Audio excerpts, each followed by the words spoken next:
शांति। आज बाबा की 3 तारीख के महावाक्य है। बाबा ने कहा, मीठे बच्चे, तुम ही सच्चे अलौकिक जादूगर हो।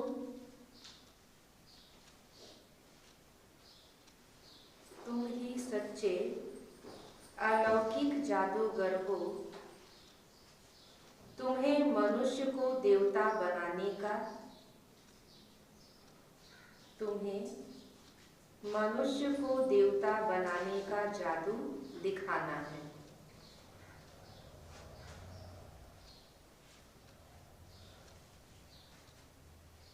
प्रश्न है,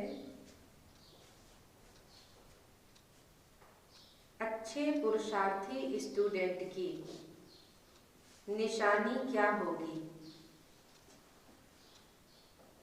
अच्छे पुरुषार्थी स्टूडेंट की निशानी क्या होगी?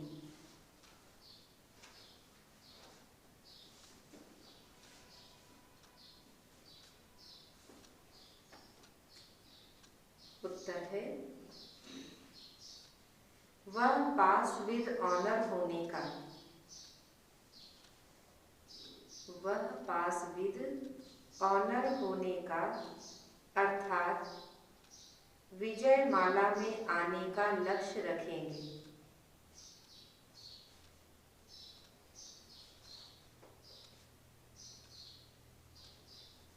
विजय माला में आने का लक्ष्य रखेंगे। उनकी बुद्धि में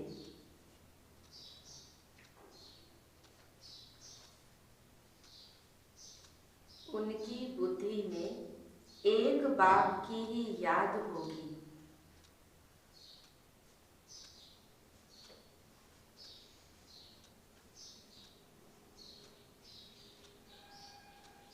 देह सहित देह के सब संबंधों से, देह सहित देह के सब संबंधों से बुद्धि योग तोड़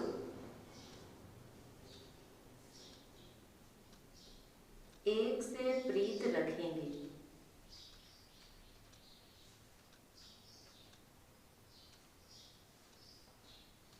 ऐसे पुरुषार्थी ही माला का दाना बनते हैं। ऐसे पुरुषार्थी ही माला का दाना बनते हैं।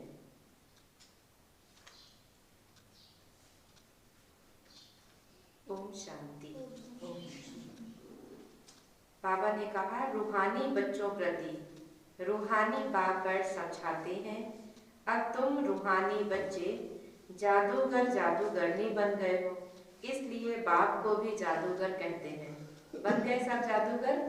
बाबा कहते हैं, मनुष्य से देवता बनने का जादू बाबा ने हमें सिखा दिया, जिसमें हम भी बन रहे हैं और साथ साथ दूसरों को भी बना रहे हैं। तो ऐसा कोई जादूगर नहीं होगा जो मनुष्य को देवता बना दे। यह जादूगरी है ना। फिर कितनी बड़ी कमाई कराने का तुम रास्ता बताते हो। स्कूल में टीचर भी कमाई करना सिखाते हैं। पढ़ाई ही कमाई है। भक्ति मार्ग की कथाएं, शास्त्र आदि सुनना, उसको पढ़ाई थोड़ी कहेंगे। इसीलिए ज्ञान और भक्ति दोनों अलग है। ज्ञान अर्थात जहाँ हमारी समझ और विकसित होती है और साथ साथ हम कमाई का साधन अपनाते हैं, और भक्ति अर्थात एक भावना और एक अंधश्रद्धा से करते रहते हैं। तो बाबा ने कहा कि उसमें तो कोई आमदनी होती नहीं, सिर्फ पैसा खर्च होता है। बाप भी समझाते हैं भक्ति मार्ग में, चित्र बनाते, मंदिर आदि बनाते, भक्ति करते करते तुमने कितने पैसे खर्च किए हैं।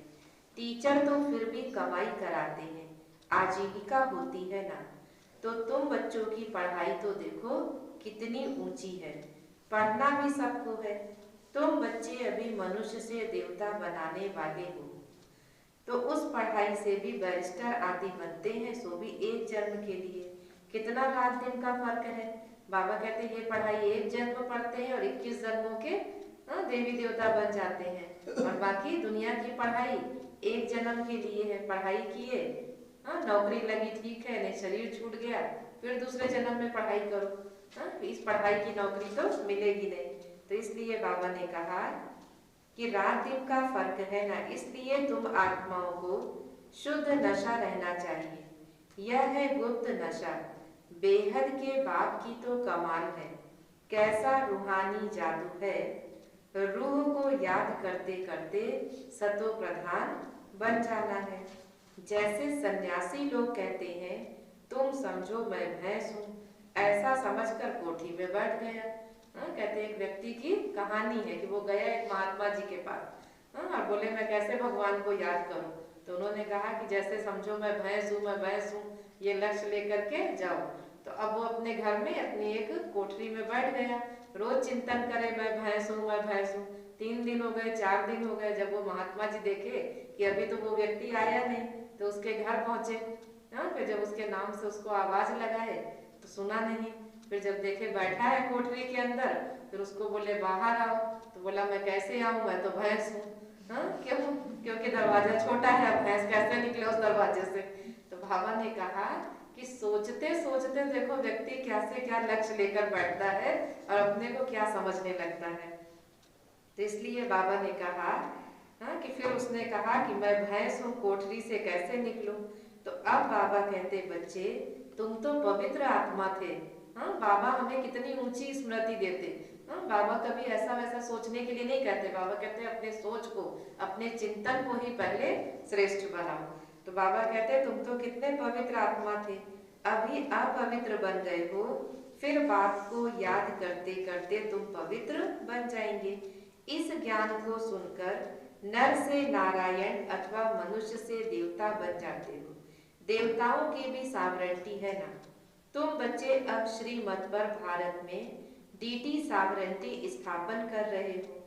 बाप कहते हैं अब मैं जो तुमको श्रीमत देता हूँ यह राइट है, यह शास्त्रों की मत राइट है, अपनी बुद्धि से जज करो। कि शास्त्रों में जो सुन रहे थे अभी तक वो सही है, ये जो यहाँ भगवान पढ़ा रहा है वो सही है।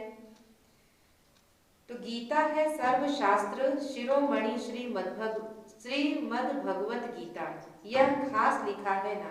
अब भगवान किसको कहा जाए, जरूर सब कहेंगे निराकार शिव। हम आत्माएं उनके बच्चे ब्रदर्स हैं, वह एक बाप है। बाप कहते बच्चे तुम सब आशिक हो, मुझ माशूक को याद करते हो, क्योंकि मैंने ही राजयोग सिखाया था जिससे तुम प्रैक्टिकल में नर से नारायण बनते हो। वह तो कह देते कि हम सत्यनारायण की कथा सुनते हैं, यह कोई समझते थोड़े है कि इससे हम नर से नारायण बन जाएंगे। बाप तुम आत्माओं को ज्ञान का तीसरा नेत्र देते हैं, जिससे आत्मा जान जाती है शरीर बिगड़ तो आत्मा बात भी ना कर सके। आत्माओं के रहने का स्थान भी निर्वाण धाम है। तुम बच्चों को अब शांति धाम और सुख धाम को ही याद करना है, इस दुख धाम को बुद्धि से भूलना है। आत्मा को अभी समझ मिली राइट क्या है और रॉन्ग क्या है। फिर कर्म अकर्म विकर्म का राज भी समझाया। तो बाप बच्चों को ही समझाते हैं और बच्चे ही समझते हैं। बाबा ने कहा कि मैं अपने बच्चों के आगे ही प्रत्यक्ष होता हूँ और उनको ही समझाता हूँ, और मनुष्य तो बाप को जानते ही नहीं। बाप कहते बच्चे यह भी जैसे ड्रामा बना हुआ है। रावण के राज्य में सबके कर्म विकर्म ही होते हैं। सतयुग में कर्म अकर्म होते हैं। कोई पूछे कि वहाँ बच्चे आदि नहीं होंगे क्या? बोलो, उसको तो कहा ही जाता है वॉइसलेस वर्ल्ड। तो वहाँ यह 5 विकार कहाँ से आए? यह तो बहुत सिंपल बात है ना। यह बाप बैठ समझाते हैं, जो राइट समझते हैं वो तो झट खड़े हो जाते हैं, और जो नहीं समझते वो बाबा ने कहा कि वो फिर यहाँ बैठेंगे भी नहीं, वो तो चले जाएंगे। क्षमा पर पतंगे आते हैं, कोई चक्कर लगाते हैं और कोई फिदा हो जाते हैं, यह भी क्षमा है। सब जलकर खत्म होते हैं, यह भी समझाया जाता है। बाकी क्षमा कोई है नहीं, वह तो कॉमन है। क्षमा पर पतंगे कितने जलते हैं, जहाँ दिया जलाया जाता है वहां देखो कितने कीट पतंगे आ जाते हैं। बाबा कहते हैं कि सुप्रीम सोल अर्थात परमात्मा, जो कि क्षमा है, और हम सब परवाने अर्थात बाबा के आसपास रहने वाले। तो बाबा ने कहा हम में कोई चक्कर लगाने वाले हैं, कोई दूर से ही देखने वाले हैं, और कोई उस पर समर्पित होना अर्थात फिदा होने वाले हैं। फिर बाबा ने उदाहरण दिया, दीपावली पर कितने छोटे छोटे मच्छर निकलते हैं और फिर खत्म हो जाते। जीना और मरना काम ही ये है, छोटे छोटे कीड़े आएंगे फिर चले जाएंगे। बाबा भी समझाते हैं, पिछाड़ी में आकर जन्म ले और मर जाए, वो तो जैसे मच्छरों मिसल हो गए। कहते हैं ना, किसी किसी आत्मा का एक जन्म ही होता है, एक जन्म में ही वो सुख और दुख दोनों देखती। तो बाबा ने कहा एक जन्म कोई ले, जन्म हुआ और उसके बाद फिर पहले शुरू में खूब सुख हुआ, उसके बाद फिर दुख देखा और फिर मृत्यु हो गई, तो क्या काम का? सोचो पूरे 5000 वर्ष के एक कल्प में आत्मा एक जन्म ले। तो बाबा कहते हैं वो तो जैसे मच्छरों सदृश हुई। तो बाबा तो वर्षा देने आए हैं, तो पुरुषार्थ कर पास विद ऑनर होना चाहिए। अच्छे स्टूडेंट बहुत पुरुषार्थ करते हैं, यह माला भी पास विद ऑनर की ही है ना। जितना हो सके पुरुषार्थ करते रहो, अटेंशन रखो, हम आत्मा है ऐसे समझकर बाबा की मुरली सुनो। तो बाबा ने कहा जो अच्छे स्टूडेंट है ना वो पुरुषार्थ करते रहते हैं। विनाश काले विपरीत बुद्धि कहते हैं, इस पर भी तुम बच्चे समझा सकते हो। हमारी बाप के साथ प्रीत बुद्धि है, एक बाप के सिवाय हम और कोई को याद नहीं करते। और जब योग लगाने बैठते हैं तो एक बाबा ही याद आता है या बाकी सब याद आता है? क्या होता है कि शुरू तो किए बाबा को याद करना, और उसके बाद बुद्धि कहाँ कहाँ जाती है, कि थोड़ी देर किचन में चली जाएगी, फिर थोड़ी देर मित्र संबंधियों में चली जाएगी, फिर कोई काम हमारे रह गए होंगे वहां भी बुद्धि पहुंच जाती। तो बाबा ने कहा अटेंशन, जैसे जब बच्चा पढ़ाई करने बैठता है तो बीच बीच में माता पिता क्या करते हैं, मन लगा के पढ़ो, उसको अटेंशन दिलाते, उसको कहते रहते।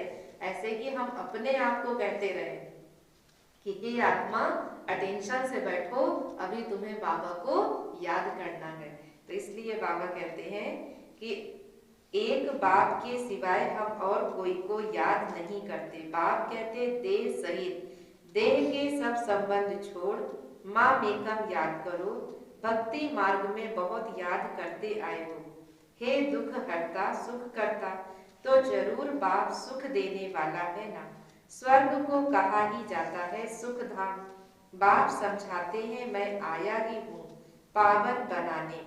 बच्चे जो काम चिता पर बैठ भस्म हो गए हैं, उन पर आकर ज्ञान की वर्षा करता हूँ।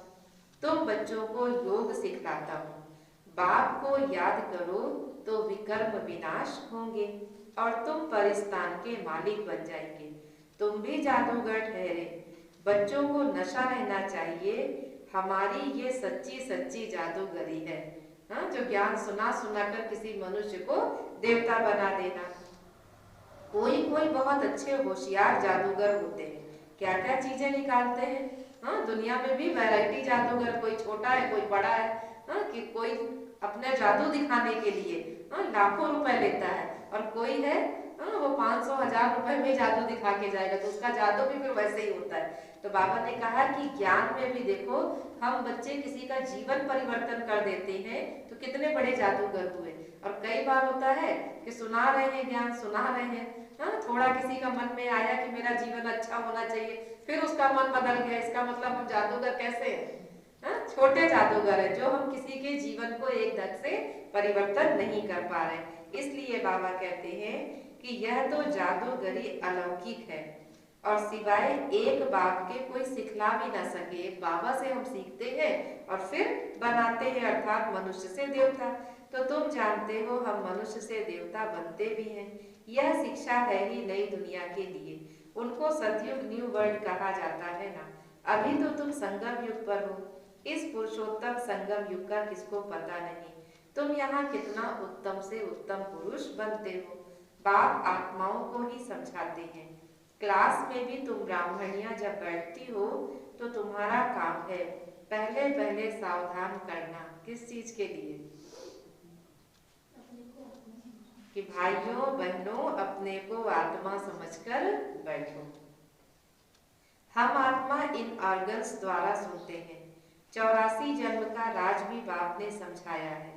कौन से मनुष्य 84 जन्म लेते हैं? सब तो नहीं लेंगे। हाँ, बाबा ने कहा जो आत्माएं ज्ञान योग के द्वारा अपनी आत्मा को पवित्र बनाती हैं, दैवी गुणों से संपन्न बनाती हैं, वो आत्माएं ही 84 जन्म लेती हैं। फिर बाबा ने कहा इस पर भी कोई का ख्याल नहीं चलता, क्योंकि बाबा तो कहते हैं ना मनन चिंतन करो। जो सुना फिर वो कहेंगे सत्य। भक्ति मार्ग में क्या करते आए? सतवचन महाराज। फिर कहते हैं हनुमान पवन से निकला, बोलेंगे सत्य। हाँ, कोई कहते ब्रह्मा जी ने छींक दिया तो विष्णु जी निकाला है, तो भी सत्य। अब सोचने की बात है, किसी के छींकने से कौन निकाल आएगा? हाँ, फिर बाबा कहते हैं ये भी विचार करने की बात है, लेकिन भक्ति में दिमाग नहीं लगाएंगे। हाँ, जिसने जो सुनाया बस सतवचन महाराज इतना अच्छा लगा। हाँ, कि जिसने चाहे छींक से निकले, चाहे महल से निकले, चाहे जहां से निकले, तो इसलिए उसमें नहीं बुद्धि लगाते। बाबा कहते फिर दूसरों को भी ऐसी ऐसी बातें सुनाते रहते और वो भी सत्य सत्य करते रहते। बाबा कहते सत्य बात तो तब हो जब सच्ची सच्ची बात हम सुने और सच में हम वैसे देवी देवता समान बन जाए। तो अभी तुम बच्चों को राइट और रॉन्ग को समझने की ज्ञान चक्षु मिली है, तो राइट कर्म ही करना है। तुम समझाते भी हो। हम बेहद बाप से यह वर्षा ले रहे हैं, तुम सब पुरुषार्थ करो। वह बाप सभी आत्माओं का पिता है। तुम आत्माओं को बाप कहते हैं। अब मुझे याद करो, अपने को आत्मा समझो। आत्मा में ही संस्कार है। संस्कार ले जाते कोई का नाम छोटेपन में बहुत हो जाता है तो समझा जाता है ना इसने अगले जन्म में ऐसे अच्छे कर्म किए हैं। कोई ने कॉलेज आदि बनाए हैं तो दूसरे जन्म में अच्छा पढ़ते हैं। कर्मों का हिसाब किताब है। सतयुग में विकर्म की बात ही नहीं। कर्म तो जरूर करेंगे, राज्य करेंगे, खाएंगे, परंतु कोई भी उल्टा कर्म नहीं करेंगे। उनको कहा ही जाता है राम राज्य। यहाँ तो है रावण राज्य। अभी तुम श्रीमत पर राम राज्य स्थापन करते हो। वो है नई दुनिया। पुरानी दुनिया पर देवताओं की परछाई भी नहीं पड़ सकती। बाबा कहते हैं फरिश्तों के पैर नहीं पड़ेंगे और देवताओं की परछाई नहीं पड़ेगी। हाँ, ऐसी ये पुरानी दुनिया है। हाँ, जहाँ न फरिश्ते रह सकते हैं और ना ही देवता रह सकते। फिर लक्ष्मी का जड़ चित्र उठाकर रखो तो परछाई तो पड़ेगी। हाँ, बाबा ने कहा कोई मूर्ति रखेंगे उसकी परछाई तो होगी, लेकिन सच में जब चैतन्य में देवी देवता इस धरा पर होंगे तो ये धरा रावण राज्य नहीं बल्कि राम राज्य अर्थात सतयुग कहलाएगी। तो तुम बच्चे जानते हो सबको पुनर्जन्म तो लेना ही पड़ेगा। फिर नार की कंगनी अर्थात कुएं से पानी निकालने की एक विधि होती है, वो देखो फिरती ही रहती है। ये भी तुम्हारा चक्र फिरता रहता है। हाँ, कुएं में जो रहता है ना रस्सी जिससे घसीटी जाती है, तो बाबा ने कहा वो देखो चलती ही रहती है, तो तुम्हारा ये चक्र भी फिरता रहता है। कहाँ बाबा ने उदाहरण दिया? कहीं बाबा ने देखा होगा तो फिर उसमें बुद्धि चली कि देखो कुएं में वो चक्र चलता रहता है, जितनी बार पानी निकालेंगे उतनी बार वो चल रहा है। इसलिए बाबा ने कहा ऐसे ही तुम्हारा स्वदर्शन चक्र भी चलता रहता है। इस पर ये दृष्टांत समझाए जाते हैं। पवित्रता तो सबसे अच्छी है। कुमारी पवित्र है इसलिए सब उनके पांव पड़ते हैं। तुम हो प्रजापिता ब्रह्मा कुमार कुमारियां, मेजॉरिटी कुमारियां है ना, इसलिए गायन भी है कुमारी द्वारा बाण मरवाए। ये है ज्ञान के बाण। तुम प्रेम से बैठकर समझाते हो। बाप सतगुरु तो एक ही है, वह सर्व का सद्गति दाता है। भगवान वाच मन मना भव, यह भी मंत्र है ना, इसमें फिर मेहनत लगती है। हाँ, कि मन ही मन हम बाबा को याद करते रहे। फिर बाबा कहते बच्चे अपने को आत्मा समझ बाप को याद करो। कितनी बार बाबा ने कहा आज? हाँ, 4 बारी हो गया कि अपने को आत्मा समझ बाबा को याद करो। यह है गुप्त मेहनत। आत्मा ही तमो प्रधान बनी है, फिर सतो प्रधान बनना है। बाप ने समझाया आत्माएं और परमात्मा अलग रहे बहुकाल, फिर जो पहले पहले बिछड़े हैं मिलेंगे भी पहले वही। इसलिए बाप कहते हैं लाडले सिकी लधे बच्चों, क्योंकि 5000 साल बाद आकर के बाबा से मिले हैं। बाबा ने कहा कितनी खुशी होनी चाहिए, कोई खोया हुआ बच्चा अपने माँ बाप से मिल जाए, हाँ, तो उसके चेहरे पे कितनी खुशी होगी। माँ बाप भी उसके खुश होंगे और बच्चा भी खुश होगा। तो बाप जानते हैं कब से भक्ति शुरू की, आधा आधा है ना, आधा कल्प ज्ञान और आधा कल्प भक्ति। दिन और रात 24 घंटे में भी 12 घंटे एएम और 12 घंटे पीएम होता है। हाँ, बाबा इतना अच्छे से समझा रहे हैं। कल्प भी आधा आधा है, ब्रह्मा का दिन अर्थात सतयुग और त्रेता युग, ब्रह्मा की रात अर्थात कलयुग और द्वापर युग। फिर कलयुग की आयु इतनी लंबी क्यों दे दी? हाँ, अगर किसी से पूछो कि स्वर्ग की आयु क्या है, फिर उसके बाद त्रेता की आयु, तो इतना लाखों वर्ष, लाखों के बाद उनकी करोड़ों वर्ष में पहुंच जाती है। तो बाबा ने कहा कि इतनी लंबी क्यों देते हैं? अभी तुम राइट रॉन्ग बतला सकते हो ना। शास्त्र तो सब है भक्ति मार्ग के, फिर भगवान आकर भक्ति का फल देते हैं। भक्तों का रक्षक कहा जाता है ना। आगे चल तुम सन्यासियों आदि को भी बहुत प्यार से बैठकर समझाएंगे। तुम्हारा फॉर्म वह तो भरेंगे नहीं, हाँ, कोई साधु संत महात्मा, क्योंकि उसमें तो कई सारी चीजें अपनी पिछला क्या था, ऐसा क्या था, किसको मानते हो, तो बाबा ने कहा वो नहीं भरेंगे, वो माँ बाप का नाम भी नहीं लिखेंगे। क्यों? क्योंकि साधु संत महात्मा कहते हैं सब कुछ भूल गए, हाँ, अब हमको पुराना कुछ भी याद नहीं है। लेकिन बाबा कहते हैं कि कोई भी आत्मा ऐसी नहीं होगी कि अभी मेरा जन्म हुआ, हम पहले बाहर दुनिया में थे, फिर हम यहाँ आ गए, हमने सन्यास किया, हाँ, साधु संत महात्मा बन गए और हम कहें अब हम पुराना सब भूल गए। है संभव? हाँ, असंभव। कि पुराना बचपन से लेकर के अभी तक की बातें भूल जाएं।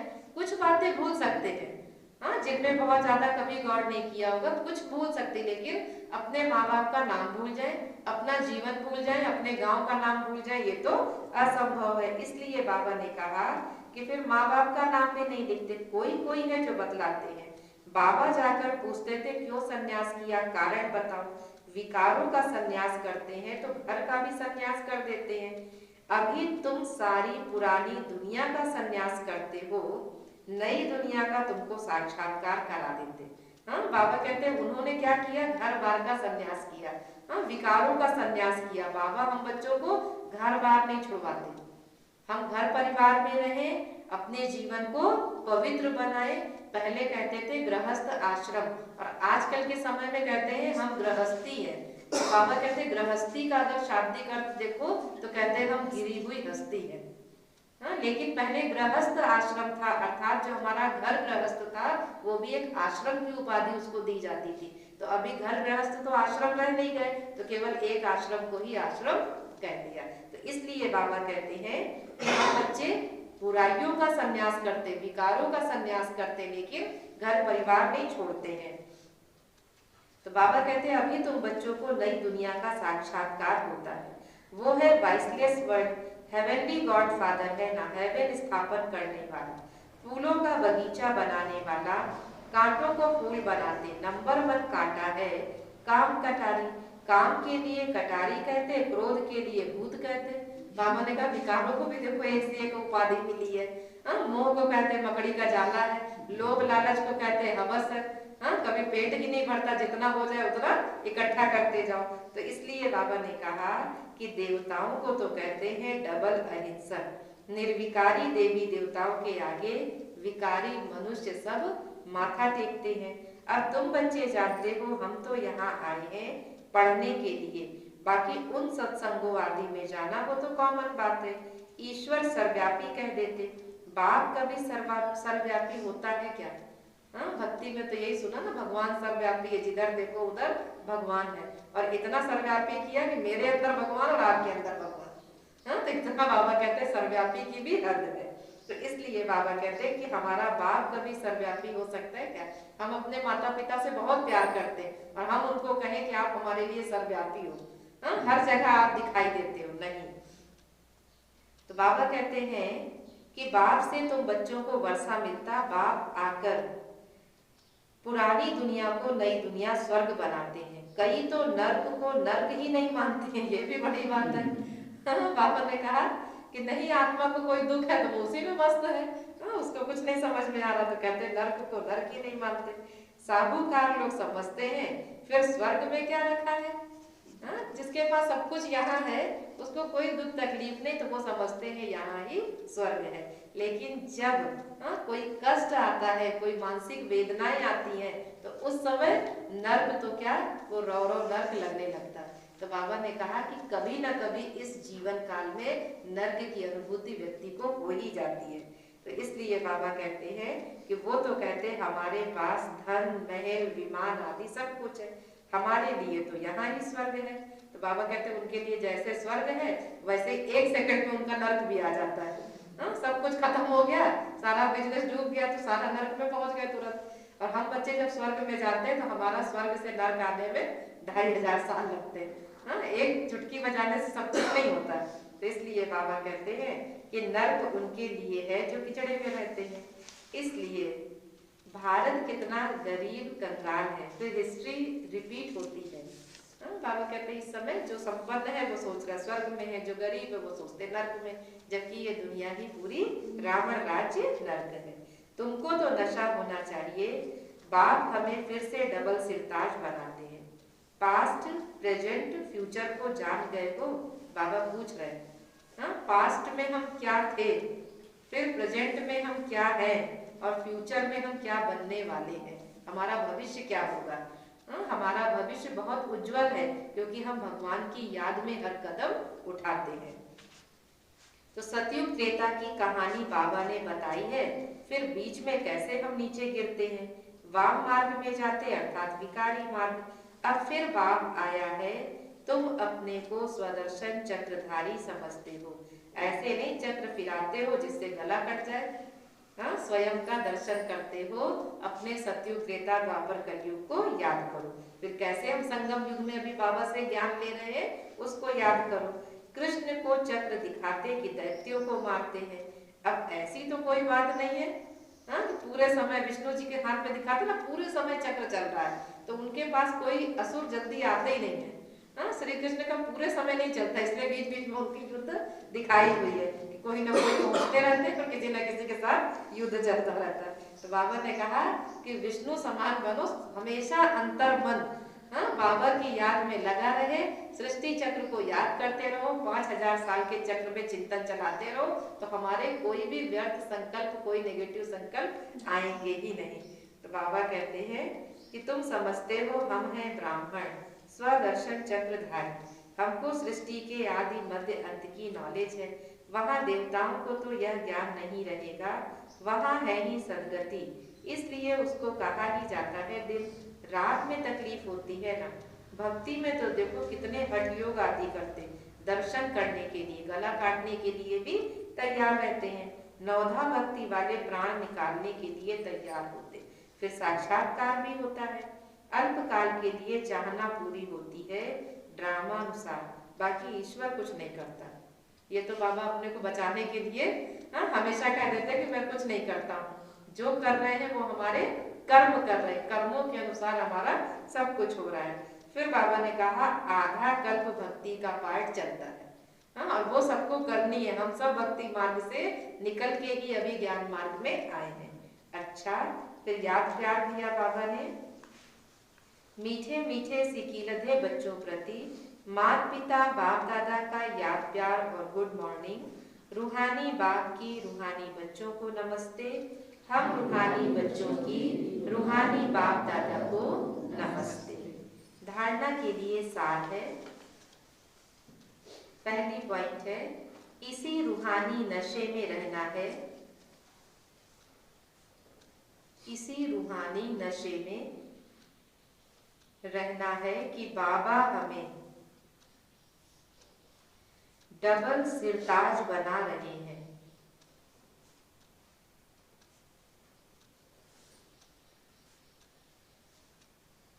हम हैं स्वदर्शन चक्रधारी ब्राह्मण,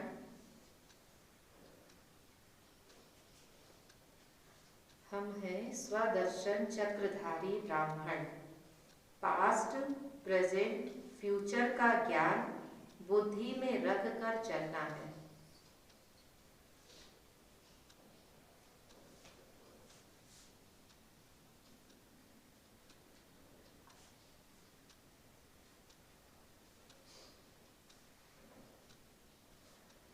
दूसरी पॉइंट है, पास विद ऑनर होने के लिए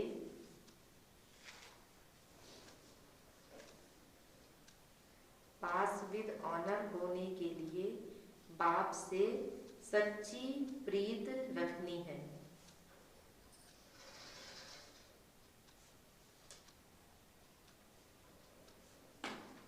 बाप को याद करने की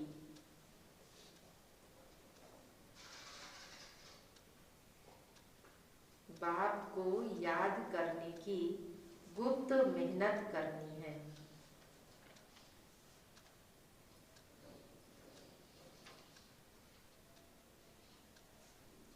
बाप को याद करने की गुप्त मेहनत करनी है। वरदान दिया आज बाबा ने, सर्व गुणों के अनुभव द्वारा सर्व गुणों के अनुभवों द्वारा बाप को प्रत्यक्ष करने वाले सर्व गुणों के अनुभवों द्वारा बाप को प्रत्यक्ष करने वाले अनुभवी मूर्त भव।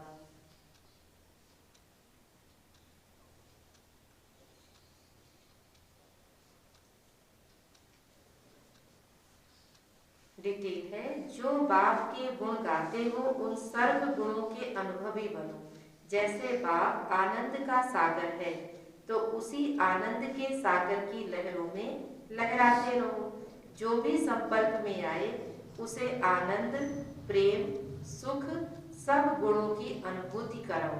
ऐसे सर्व गुणों के अनुभवी मूर्त बनो तो आप द्वारा बाप की सूरत प्रत्यक्ष हो, क्योंकि आप महान आत्माएं ही परम आत्मा को अपने अनुभवी मूर्त से प्रत्यक्ष कर सकती हो। स्लोगन है, कारण को निवारण में परिवर्तन कर। कारण को निवारण में परिवर्तन कर। अशुभ बात को भी शुभ करके उठाओ। कारण को निवारण में परिवर्तन कर अशुभ बात को भी शुभ करके उठाओ। अर्थात इतनी बड़ी दुनिया में, इतने बड़े परिवार में जरूरी नहीं है कि हर बात हमारे ही मन की हो, लेकिन जो बात हो रही है ड्रामानुसार कल्प पहले की ही हो रही है। इसलिए बाबा ने कहा कि अगर हमें कोई चीज अशुभ लगती है तो भी बाबा ने कहा कि अगर हम शुभ सोचेंगे तो वो अशुभ भी शुभ में परिवर्तन हो जाएगा, क्योंकि इस संगम युग में हमें ये ज्ञान मिला कि सब कुछ हमारे संकल्पों पर आधारित है। कुछ भी बुरा नहीं है, कुछ भी अशुभ नहीं है, सिर्फ सोच सोच कर हमने उसको बना दिया। तो इसलिए आज बाबा ने कहा कि कोई भी आप कारण देखते हो उसको निवारण में परिवर्तन कर, अशुभ बात को भी शुभ करके ही उठाओ। स्वमान है आज का, मैं कारण को निवारण में परिवर्तन करने वाली, मैं कारण को निवारण में परिवर्तन करने वाली समाधान स्वरूप आत्मा हूँ।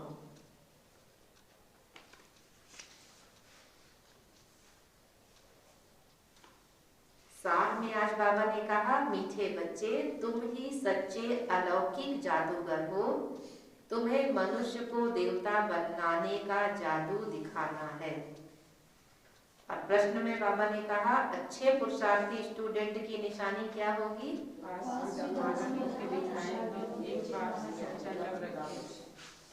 बोल बोल बोल बोल। एक बाप से उनका सच्चा लव होगा और पास विद आनर होने का लक्ष्य रखेंगे, अर्थात देह सहित देह के सब संबंधों से बुद्धि योग तोड़ एक से प्रीत रखेंगे। तो अभी योग करेंगे तो सब क्या लक्ष्य लेके करेंगे?